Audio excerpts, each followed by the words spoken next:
এই সতর্কবাণীটি অবশ্যই দেখে নেবেন। প্রিয় বিনিয়োগকারী ভাই ও বোনেরা, আজকের খুবই একটি গুরুত্বপূর্ণ স্টকের আলোচনা করতে যাচ্ছি, যে আলোচনাটি আপনারা শুনলে বুঝতে পারবেন এই স্টকটিকে এই মুহূর্তে কেন আপনাদের সঙ্গে এই স্টকটি নিয়ে আলোচনা করার প্রয়োজন রয়েছে।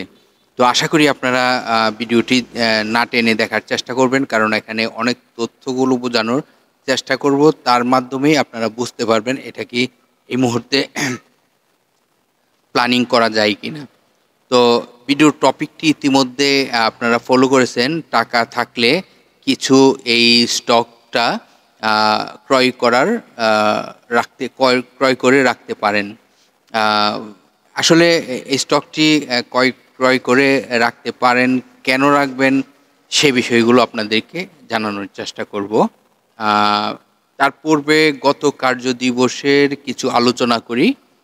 আপনারা সকলে অবগত রয়েছেন ডিএসসি 1 সূচক মাইনাস হয়েছে 1.12 পয়েন্ট। আর আমরা যদি লেনদেনের গতি দেখি তাহলে দেখতে পারতেছি 704 কোটি টাকা প্লাস লেনদেন হয়েছে। আমরা যদি দর বাড়ার শেয়ার সংখ্যাগুলো দেখি তাহলে দেখতেই পারতেছি 119টি কোম্পানি ছিল দর বাড়ার তালিকায়, এবং দর হারানোর তালিকায় ছিল 201টি কোম্পানি, এবং 73টি কোম্পানি ছিল যে প্রাইজে ওপেনিং হয়েছে সেই প্রাইজে ক্লোজিং হয়েছে।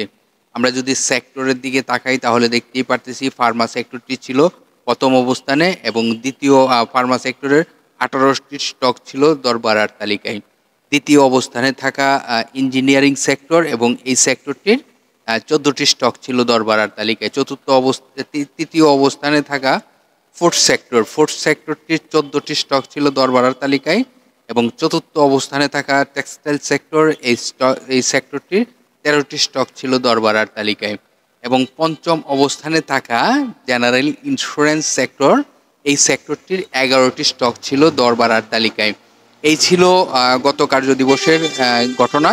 আজকের আলোচনার যে স্টকটি, সেই স্টকটি নিয়ে আপনাদের সাথে বিশ্লেষণ করার চেষ্টা করি। আপনারা ধৈর্য সহকারে পুরো ভিডিওটি দেখার চেষ্টা করবেন এবং না টেনে দেখবেন। না টেনে দেখলে আপনারা যে তথ্যগুলো আপনাদের মাঝে প্রকাশ করব সেই তথ্যগুলো আপনারা বুঝে শুনে তারপর সিদ্ধান্ত নিতে পারবেন। এবং জানাবো স্টকটির আরএসআই কত। আপনারা সকলেই জানেন একটি স্টকের আরএসআই খুবই গুরুত্বপূর্ণ, আর 30 থেকে 70 আরএসআই স্ট্যান্ডার্ড আরএসআই। আর আপনাদের হাতে থাকা যে কোনো স্টকের আরএসআই যদি জানতে চান ভিডিওর কমেন্টে কমেন্ট করবেন, রিপ্লাই দিয়ে সহযোগিতা করব। জানাবো স্টকটির সাপোর্ট কোথায়, জানাবো স্টকটির রেজিস্ট্যান্স কোথায়, সে সকল তথ্য এখন আপনাদের মাঝে প্রকাশ করব ধীরে ধীরে। আজকের আলোচনার যে স্টকটি, সেই স্টকটি গত কার্য দিবসে 23 টাকা 40 পয়সায় ক্লোজিং হয়, এবং স্টকটির ন্যাব রয়েছে 18 টাকা 40 পয়সা। স্টকটি ডিসেম্বর ক্লোজিং, এবং এই স্টকটি গত অর্থ বছরে 10% ক্যাশ ডিভিডেন্ড দেয়। এই মুহূর্তে স্টকটি দুটি আর্থিক প্রতিবেদন প্রকাশ করা রয়েছে, যেখানে ফার্স্ট কোয়ার্টারে আয় ছিল 24 পয়সা, সেকেন্ড কোয়ার্টারে আয় রয়েছে 21 পয়সা। আর এই স্টকটির টোটাল শেয়ার সংখ্যা রয়েছে 11,70,00,000। পাবলিকের হাতে এই মুহূর্তে শেয়ার সংখ্যা রয়েছে 3,37,00,000। যে স্টকটি নিয়ে আজকে আলোচনা করতেছি সে স্টকটি ন্যাশনাল হাউজিং ফাইন্যান্স। এই স্টকটির সংক্ষেপের নাম হলো, আপনারা জানেন এই স্টকটির সংক্ষেপের নাম NHFIL। তো এটি ন্যাশনাল হাউজিং নামে আমরা সকলে পরিচিত। আর এই স্টকটি ফাইন্যান্স সেক্টরের একটি স্টক। এই স্টকটি বিগত 52 ওয়ার্কিং ডের মধ্যে 19 টাকা 90 পয়সা সর্বনিম্ন প্রাইজে আসে, এবং সর্বোচ্চ প্রাইস হয় 38 টাকা পর্যন্ত। এই স্টকটি তাদের যদি আমরা তাদের পলিসিটি দেখি, ডিভিডেন্ড পলিসি, এখানে স্টক ডিভিডেন্ড এবং ক্যাশ ডিভিডেন্ড তারা দিয়ে আসতেছে। আর এই স্টকটি আমরা যদি দেখি বাংলাদেশ পুঁজিবাজারে তালিকাভুক্ত হয়েছিল 2009 সালে, এবং এই স্টকটি এক ক্যাটাগরিতে লেনদেন চলিতেছে। এই স্টকটির আমরা যদি শর্ট টাইম এবং লং টাইম লোন দেখি তাহলে দেখতেই পারতেছি এই স্টকটির শর্ট টাইম এবং লং টাইমের লোনের মধ্যে শর্ট টাইমের জন্য কোনো লোন নেই, এবং লং টাইমের জন্য লোন রয়েছে। তো এই স্টকটির আরও বিস্তারিত তথ্য যদি আপনারা সংগ্রহ করতে চান তাহলে আপনাদেরকে চলে যেতে হবে এই কোম্পানিটির ওয়েবসাইটে। ওয়েবসাইট থেকে আপনারা অনেক তথ্য সংগ্রহ করতে পারবেন এবং এই কোম্পানিটির যে নোটিশ বোর্ড রয়েছে, নোটিশ বোর্ড থেকে আপনারা আপডেট আরও তথ্য সংগ্রহ করতে পারবেন। এখন আপনাদেরকে দেখাবো এই স্টকটির সাপোর্ট কোথায়, স্টকটির রেজিস্ট্যান্স কোথায় এবং স্টকটির এই মুহূর্তে আরএসআই কত। আপনারা সকলেও অবগত রয়েছেন আরএসআই খুবই গুরুত্বপূর্ণ।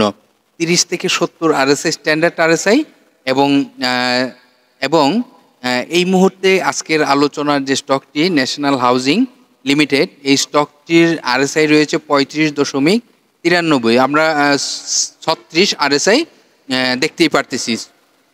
তো এই মুহূর্তে স্টকটির সাপোর্ট কোথায় দেখুন, এই মুহূর্তে এই স্টকটির সাপোর্ট রয়েছে 22 টাকা আর 23 টাকা 40 পয়সাতে আপনার গত কার্যদিবসে ক্লোজিং হয়। এখান থেকে যদি স্টকটি ইউটার্ন আসে তাহলে তার রেজিস্ট্যান্স কোথায়, সেই রেজিস্ট্যান্সটি যদি আমরা ফলো করি তাহলে দেখতেই পারতেছি এই স্টকটি 27 টাকা সামথিং এবং এই স্টকটির রেজিস্ট্যান্সটি হলো 27 টাকা 40 পয়সা। আশা করি এখান থেকে ইউটার্ন আসতে 27 টাকা 40 পয়সা রেজিস্ট্যান্স টাচ করার সম্ভাবনা থাকবে।